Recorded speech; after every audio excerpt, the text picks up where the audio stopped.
Okay. So, as I said, and we were just talking about this, so in that piece from the THR, there were going to be a lot of new things on this service.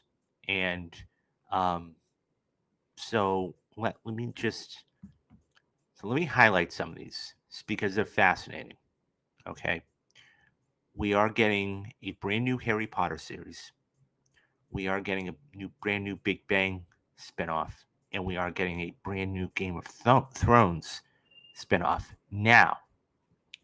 So it's they're really coming out guns blazing, and I have a whole theory behind why they're doing this now, and I'll get to that in a couple minutes. But this comes from once again the THR, and it talks about all of the spinoffs. When HBO Max, Peacock, and Disney Plus launched, the backbone of their respective streaming titles with the deep libraries of content that each of the powerhouse conglomerates has built up over decades. Now, as HBO Max transforms into Max, the new backbone of the platform that incorporates Discovery Plus into the fold is leaning harder into the big franchises that continue to be a reason for subscribing in the first place.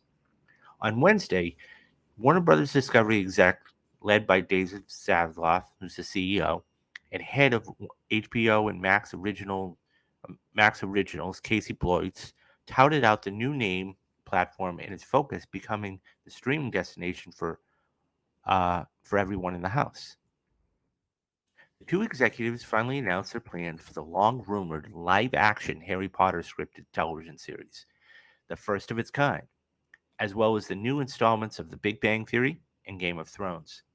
These will pair alongside the libraries of all three franchises and such other beloved properties as Sex and the City and its sequel, The Friends, and ER, as well as scores of other and new incarnates of beloved kids and family-friendly programming as the combined HBO Max and Discovery added scale to go head-to-head with Netflix and compete for subscribers and to keep subscribers. We're not a giant. We're undifferentiated, undifferentiated a blob of programming, he quipped. Wednesday morning from the stage on the famed WB lot in Burbank, California, where noted Max is in one destination. Just before Blois, Zaslav touted Max as not only having, quote, something for everyone in the household, but great for everyone, end quote, as its proximity to HBO helped elevate such brands as the former CBS comedy Big Bang Theory and new to Max programming from Discovery brands like HGTV and TLC, among others.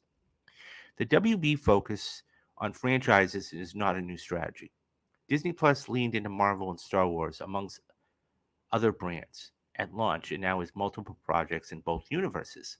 Paramount, formerly CBS All Access, launched with a new Star Trek Discovery, a new series, which was Discovery, and built that into a multiple show franchise. The streamer continues to lead into what's working with the addition of a handful of shows, including the Yellowstone world, and recently announced plans to expand the worlds of Showtime's Dexter and Billionaires, with multiple spin-offs in the works for both shows. I love Dexter. I will be on in front of the computer or television for that. Game of Thrones still ranks as HBO's highest, most viewed program ever, and Boyles has been developing a number of spin-offs of the flagship rap. The newly ordered Dunk and Egg, a Knight of the Seven Kingdoms, the Hedge Knight, expands the world and joins House of the Dragon on the platform. The series sources say is a two-handed and will be totally different. One insider described it as quirky, then prequel House of the Dragon, and will, at least in theory, be cheaper to produce given its lack of dragons and smaller scope. Harry Potter, meanwhile, while will bring controversy amongst the author for the author J.K. Rowling's beloved seven-book series into new audiences to the live action and will chart a similar course as the movies. Bloyd described the show as having a budget similar to the House of the Dragon, as he hopes to deliver a quote quality show end quote on the same scale. A search is underway for a writer and a showrunner to steer the franchise, which counts Rowling as an EP or executive producer. Lastly, Comedy powerhouse Chuck Lorre is returning to the world of The Big Bang Theory. The multi camera comedy ended in 2019 after 12 seasons when star Jim Parsons, who played Sheldon, opted to walk away from television's longest running multi camera comedy and per episode paycheck north of $1 million. While Lori already a prequel, the prequel of Young Sheldon, already in its sixth season on CBS, sources say the prolific producer has had this spin-off in mind for some time and has pitched Exploit the idea. While sources say on a script has yet to be delivered for the Big Bang offshoot and its premises to be kept under wraps, our money is on a new sequel following Leonard and Penny as the new parents. The premise will count. The premise will court family viewing and help bring the household together on the platform that is courting each and every member of the family with different programming, be it news, CNN, sports, unscripted, kids' fare, and everything in between. Speaking of the in between, the debut of buzzy trailers for the new installments of True Detective, the Batman spin off The Penguin, which we'll get to in a couple minutes, and limited series The Regime and The Sympathizer help illustrate not only the breadth of IP that Max has on his fingertips, but also the original ideas that come from the next all important franchise for the streamer. So if there's any concern about what becomes of it, of HBO or Max, after the streamer's conclusion of Succession and Barry, Wednesday's presentation is but another example of why the quote, what's next for HBO, end quote, narrative needs to be retired once and for all. They were fine after The Sopranos and Game of Thrones, and we haven't even mentioned such newer franchises as The White Lotus and The Last of Us. As Zaslav said in his introductory remarks, Max wants to be, quote, streaming versions of must-see TV with huge cultural impact because it's shared must-have experience, end quote. Okay, let's get to all of this stuff. I want to break all of these down one by one because I think it's absolutely necessary to there's a lot of stuff here. Okay. Almost too much stuff. I got to be honest. I mean, so as I've said for quite a long time, okay, that HBO has had fantastic content for the past 30 years. Whether it is The Wire, whether it is a Game of Thrones, whether it is Oz, whether it is Sex and the City, whether it is, The Sopranos, and now most recently The Last of Us. I think the Harry Potter is going to do well. I think obviously there's a backlash because of J.K. Rowling's. I was talking with somebody the other day, and I asked him the question: could she be the next George Lucas? Now his answer was he didn't want to compare one to the other, and that was completely understandable because it's very difficult to. Why am I bringing this up? Is because she's the only other person that I can think of off the top of my head to have absolute control, okay, of all the rights, of all the books, of all the movies. She's always going to be getting a piece of the pie. Always. I think that it's necessary that we as fans, while you may not like her as a person and her viewpoints, and look, I do not, I'm as far away from that as possible, okay? I think you have to appreciate the content. This is where you have to be able to differentiate the art from the artist because there are plenty of actors and actresses and everything else that have unpopular opinions about a lot of things and they catch flack for it, but we still watch their stuff, okay, whether it is Harry Potter or whatever it is. um and the other thing too you have to keep in mind is this is just announced. This was announced 24 hours ago. We know nothing of the casting. We know nothing of the showrunners.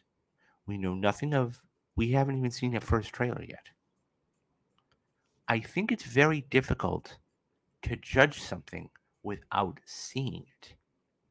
And that being said, you have to take a step back and say, okay, let's see what's going to happen. Because for all we know, things could totally look the other way and change and turn around. And you go, oh, okay, I didn't see that coming. Um, let's see what happens. You know, I'm very interested. You know, and I can understand why they're bringing it back for a whole new generation. Okay, the Fantastic Beasts series didn't do that well, and the reason why, okay, was because it was a subset of Harry Potter. And when you try certain things like that, you're either going to fail miserably or you're going to do really well. Something like, and I'm going to equate this because it was brought up in the piece, Star Wars. Star Wars is something that everybody knows and loves and everything else, okay? And by the way, guys, stay tuned for in a couple of weeks. On May 4th, be dropping a brand new movie in the Perfect Movie series, and Matthew Anderson and I did Empire Strikes Back. Okay, so what I was going to say is that Rogue One is a perfect example. Okay, we had Star Wars Episode 4 and we had Episode 3. We didn't have the story in between. This is the story in between. Now, it did well because it was a story established. When you have something like this, okay, it's a little more difficult to get on board because not everybody knows it. I'll even go one step further. Take the Hunger Games. Okay, we have this new movie coming out in, I believe it's November, The Ballad of Songbirds and Snakes. Not a lot of people know who that is, what that is, unless you're avid Hunger Game fans. Okay, and and that's a one-off. I'll be very curious to see what happens with that movie because everybody knows the Hunger Games, but they don't know the details and the inside stories. So, getting back to this, I think it's going to be interesting to see what happens with this, with Harry Potter. But let's take a step back, let's realize what we have, and then move on from there. Um, Big Bang Theory. This was running for, 12, 13 years. It was one of the biggest shows in CBS. Um, he decided to walk away, from $1 million an episode. Obviously, there was good reason. Either A, he didn't like the team that was, he was having problems there, or B, you know, it was in, other things there. We don't know. We'll probably never know. That being said, I'm not, that's not for me per se. I don't know. Um, I'm sure it'll do well. I'm sure it will do well because it has a following. So, but we'll see. And if it follows Penny and the other character, then okay, cool. I'm interested in that. Game of Thrones. Game of Thrones is just Game of Thrones. It's one of the best television series ever produced, hands down, bar none. Now the whole last season was crap. I'm not gonna lie to you. Okay, it was crap, and that's why I think House of the Dragon did so well because everybody was itching for more Game of Thrones, and when it was done well, this is what they got. Now it's going to be produced, um, at a cheaper cost because there are no dragons and it's just very story based and everything else. Okay. Um, as I just did a story the other day, if you want to go back and I'll put it up there right now. House of the Dragon just began production on their second season. So, and you have so much stuff for 2024 and 2025 coming up. It's going to be interesting to see what happens. Um, but yeah, I'm interested. I'm interested in definitely the Harry Potter thing more than anything else. But what do you guys think? Which one of these three series are you the most interested in? Is it Harry Potter? Is it Game of Thrones? Or are you a Big Bang Theory kind of person? Let me know your thoughts down in the comments and I'll get back to everyone.